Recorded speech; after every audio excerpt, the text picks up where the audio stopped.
সুকুমার রায়ের অ-জ-ব-র-ল। বেজায় গরম। গাছতলায় দিব্যি ছায়ার মধ্যে চুপচাপ শুয়ে আছি, ঘেমে অস্থির। ঘাসের উপর রুমালটা ছিল। ঘাম মুছবার জন্য যেই সেটা তুলতে গিয়েছি, অমনি রুমালটা বলল, কি আপদ, রুমালটা ম্যাও করে কেন? চেয়ে দেখি, রুমালটা তো আর রুমাল নেই, দিব্যি মোটা সোটা লাল টকটকে একটা বেড়াল গোঁফ ফুলিয়ে প্যাট প্যাট করে আমার দিকে তাকিয়ে আছে। আমি বললাম, কি মুশকিল, ছিল রুমাল, হয়ে গেল একটা বেড়াল। অমনি বেড়ালটা বলে উঠল, মুশকিল আবার কি, ছিল একটা ডিম, হয়ে গেল দিব্যি একটা প্যাকপ্যাকে হাঁস। এ তো হামেশাই হচ্ছে। আমি খানিক ভেবে বললাম, তাহলে তোমায় এখন কি বলে ডাকবো? তুমি তো সত্যিকারের বেড়াল নও, আসলে তুমি হচ্ছ রুমাল। বেড়াল বলল, বেড়ালও বলতে পারো, রুমালও বলতে পারো, চন্দ্রবিন্দুও বলতে পারো। আমি বললাম, চন্দ্রবিন্দু কেন?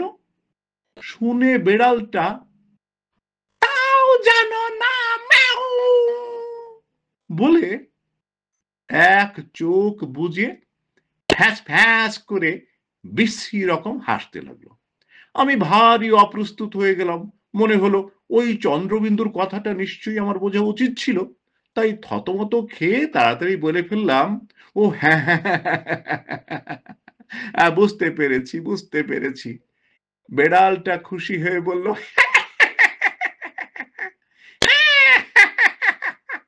এ তো বোঝাই যাচ্ছে চন্দ্রবিন্দুর চ, বিড়ালের তালব্য স, রুমালের মা হলো চশমা। কেমন হলো তো? আমি কিছুই বুঝতে পারলাম না, কিন্তু পাছে বেড়ালটা আবার সেই রকম বিশ্রী করে হেসে ওঠে, তাই সঙ্গে সঙ্গে হু হু হু করে গেলাম। বিড়ালটা খানিকক্ষণ আকাশের দিকে তাকিয়ে হঠাৎ বলে উঠল, গরম লাগে তো, তিব্বত গেলেই পারো, ম্যাও যাও।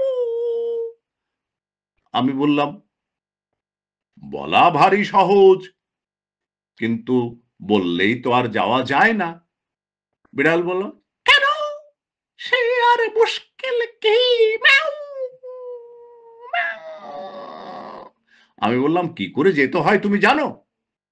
বিড়াল একগাল হেসে বলল, ম্যাও ম্যাও ম্যাও ম্যাও ম্যাও, তার জানি নে, কলকাতা, ডায়মন্ড হারবার, রানাঘাট, তিব্বত, ব্যাস সিধে রাস্তা, সোয়া ঘন্টার পথ গেলেই হলো। আমি বললাম, তাহলে রাস্তাটা আমায় বাতলে দিতে পারো? শুনে বিড়ালটা হঠাৎ গম্ভীর হয়ে গেল, তারপর মাথা নেড়ে বলল, ওহু, সে আমার কর্ম নয়। আমার গেছো দাদা যদি থাকতো, তাহলে সে ঠিক ঠিক